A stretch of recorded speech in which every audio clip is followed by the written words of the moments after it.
Hiroshima, August 6th, 1945. For any real appreciation of the destruction involved here, we must have some idea of what originally existed as the target.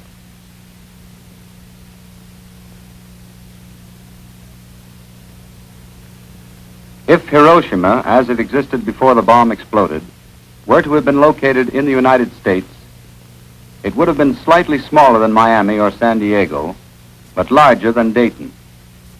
It would have contained about as many people as Wyoming. With its population of 245,000, Hiroshima was the seventh largest city in Japan. Hiroshima was built on flat terrain, except for a single low hill in the eastern part of the city. The fan-shaped delta of the Ota River provided natural fire breaks, sufficient to prevent the spread of fire of any normal incendiary attack.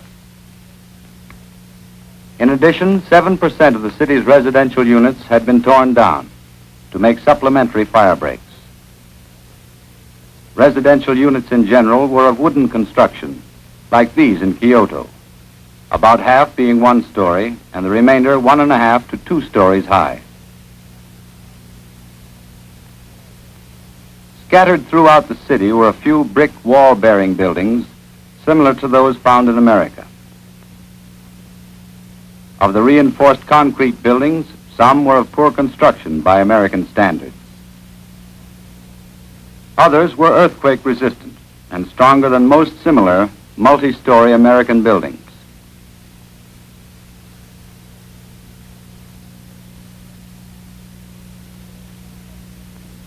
Structural steel was chiefly reserved for industrial plants.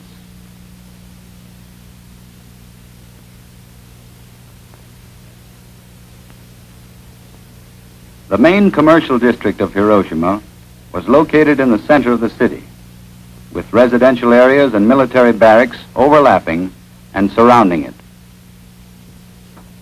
The bulk of the large industries were located on the perimeter.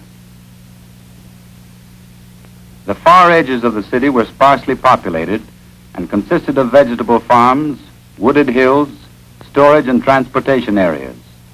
These sections were beyond the effective limit of the bomb. 4 square miles in the center of the city contained 3/4 of the total inhabitants. Here the population density per square mile was slightly greater than Brooklyn, New York.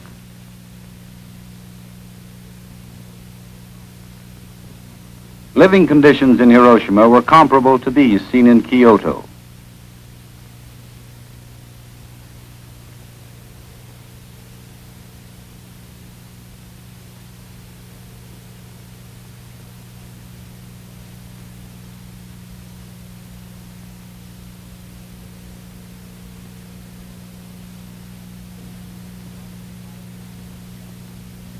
There were numerous 1 to 5 man workshops in the commercial and residential districts.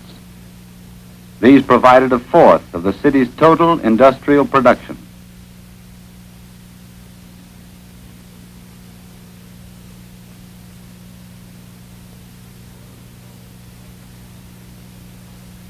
However, the bulk of Hiroshima's output came from large plants like these, which were located in the outskirts of the city.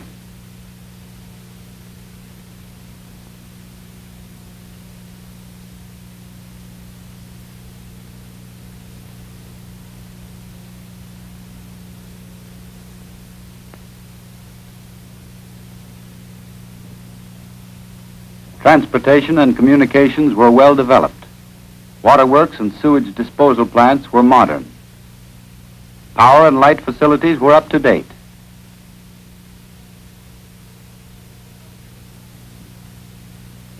Hospitals were well equipped.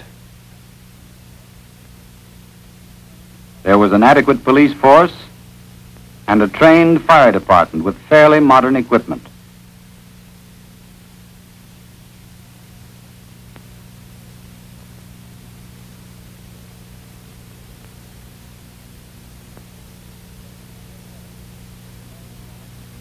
These, then, were the elements which characterized Hiroshima on the morning of August 6, 1945. It is important to keep them in mind in order to effectively appraise what came after. This is what happened.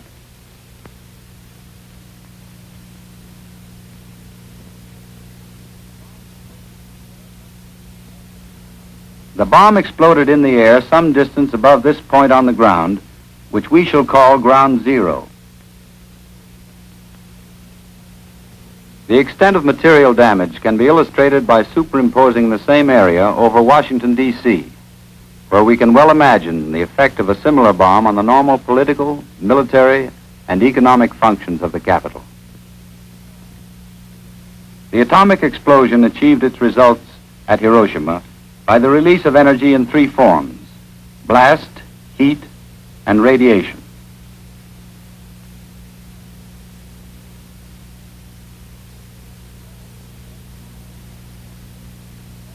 Blast, as from a high explosive bomb, caused severe damage over the entire area within a radius of 1.5 miles of Ground Zero. Radiation, as from X-rays or radium, ultimately caused the death of almost everyone who was fully exposed up to 1/2 mile from Ground Zero.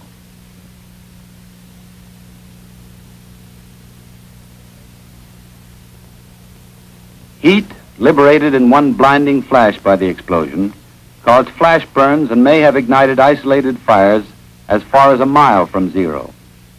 Blistering of roof tile occurred up to 4,000 feet. But the majority of initial fires in buildings originated from secondary sources, such as short circuits and kitchen charcoal fires when buildings were collapsed by blast. These hundreds of fires burning simultaneously resulted in a firestorm, the combined heat of the multiple conflagrations eventually drawing air into the vortex at a velocity of 30 to 40 miles an hour.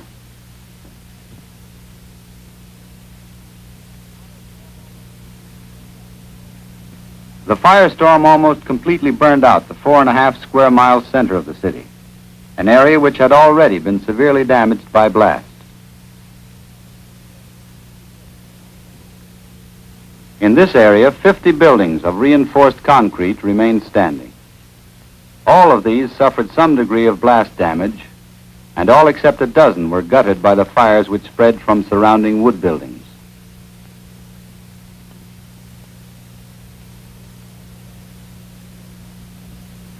Severe blast damage to one-story light steel frame buildings was extensive over an area of 3.5 square miles, the damage extending on an average of slightly over 1 mile from Ground Zero.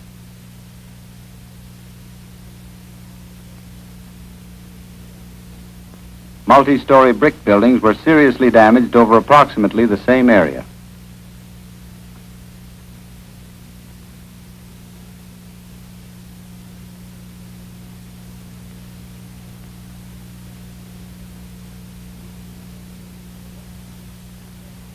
Wood domestic buildings were wrecked within a 6 square mile area, up to 1.5 miles from Ground Zero.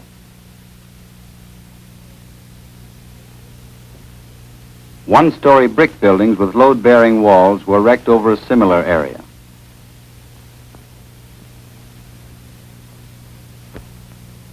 Damage to machinery depended upon the construction of the buildings in which it was housed. In wood frame buildings, 95% of the equipment was rendered unusable, mostly by fire and debris. On the other hand, in reinforced concrete buildings, only 25 to 30% was seriously affected.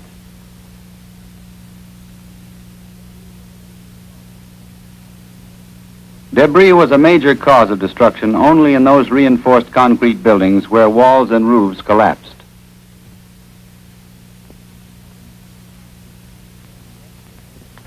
Of the machines housed in steel frame industrial buildings, About 5% suffered damage, primarily caused by the movement of structures, which crushed or overturned adjacent equipment.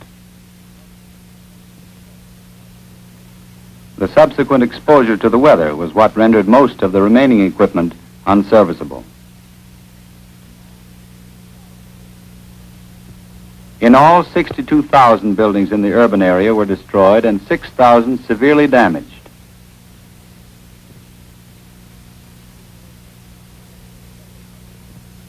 Street pavements were not directly affected by the bomb, but the thoroughfares themselves were unnegotiable because of enormous amounts of debris.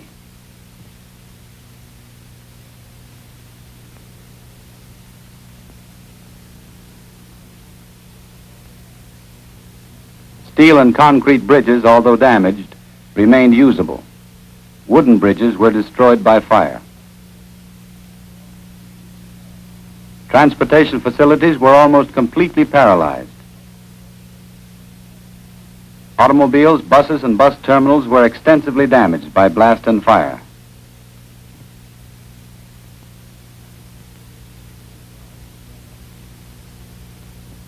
Streetcars were burned out. But railroad rolling stock losses were generally light because of their location at the perimeter of the bomb's range. Through service was resumed 2 days after the attack.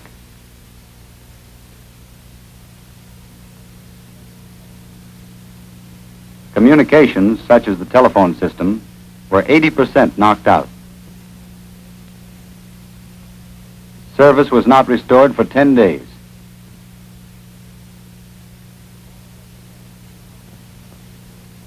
The water reservoir, 2 miles from the blast center, made of reinforced concrete and earth covered, was undamaged.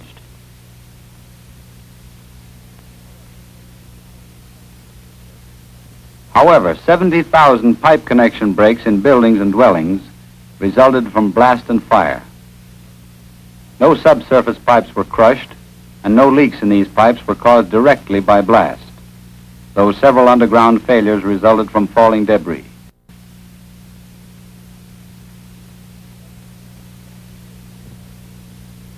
Pressure in the city dropped to zero because of the connection breaks and the damaged domains where they crossed damaged bridges. 6 sewer pumping stations were rendered inoperable by fire and blast.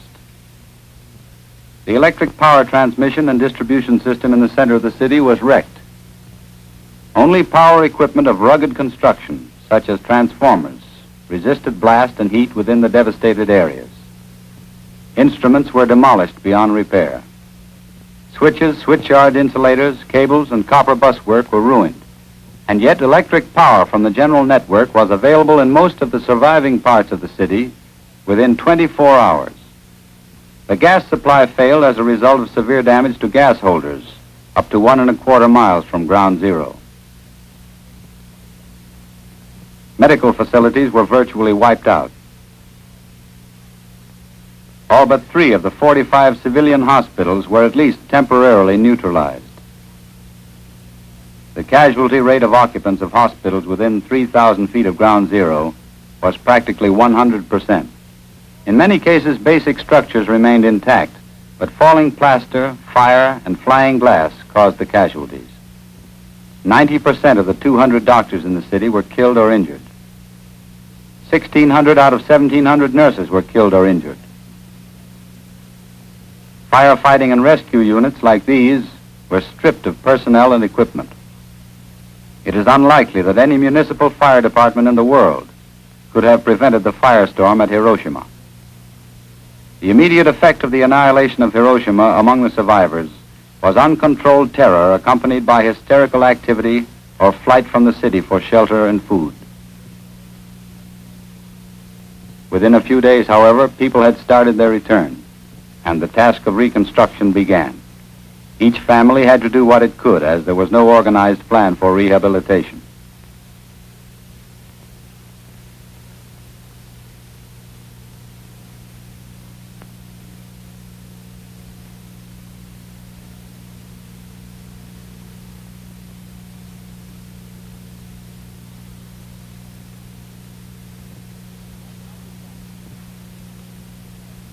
At Nagasaki, the destructive capacity of the bomb used was greater than that at Hiroshima, but the actual area razed was smaller because of the terrain and the point of fall of the bomb.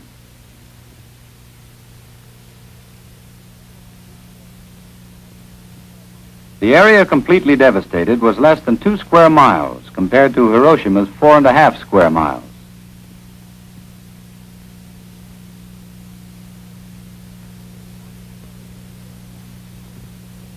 Multi-story reinforced concrete buildings, however, were structurally damaged over a wider area than at Hiroshima.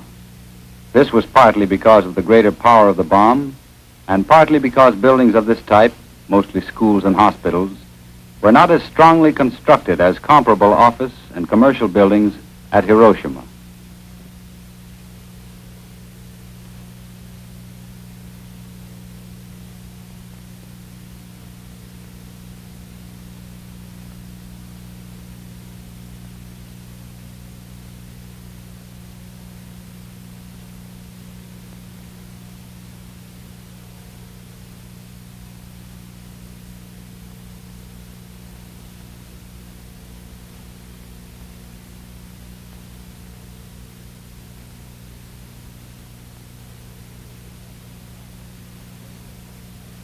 Destruction to factories was greater at Nagasaki because of the city's position as an armament center and because of the location of these plants nearer the blast center.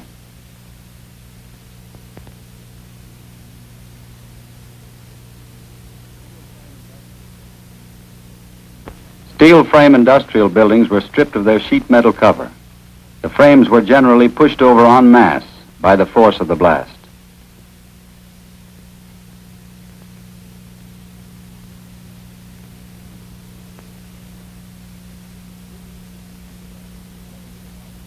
The 3 Mitsubishi firms, together with the dockyards, were responsible for 90% of the industrial output of the city.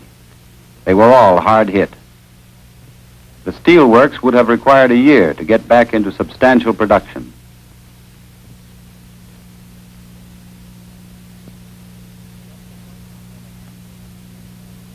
The electric works, on the other hand, could have resumed production at a reduced rate within 2 months. It could have reached capacity within 6.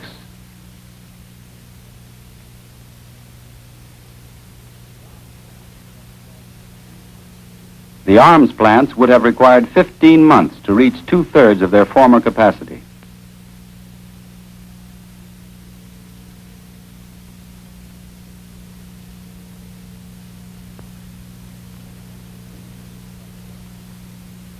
Transportation, too, suffered heavily.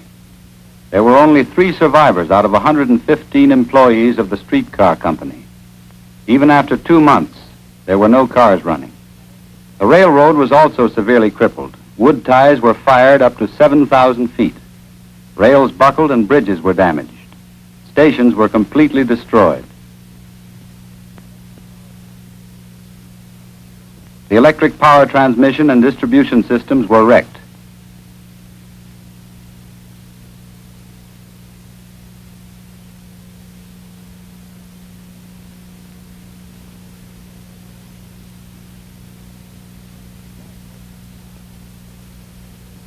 Gas holders were knocked out. Medical facilities fared badly. The medical college and 80% of the city's hospital beds were located within 3,000 feet of ground zero. They were almost completely destroyed. Casualties for the city as a whole, however, stood at 50% less than at Hiroshima.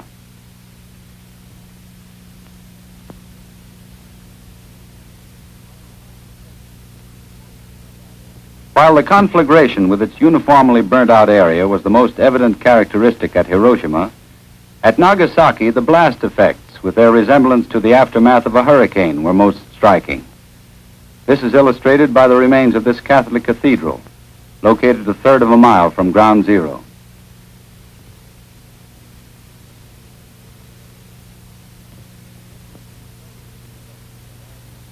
The difference in the totals of destruction to lives and property between the 2 cities suggests the importance of the special circumstances of their layout and construction. These differences had a direct bearing on the results of the bombings and must be considered in evaluating the effectiveness of atomic demolition.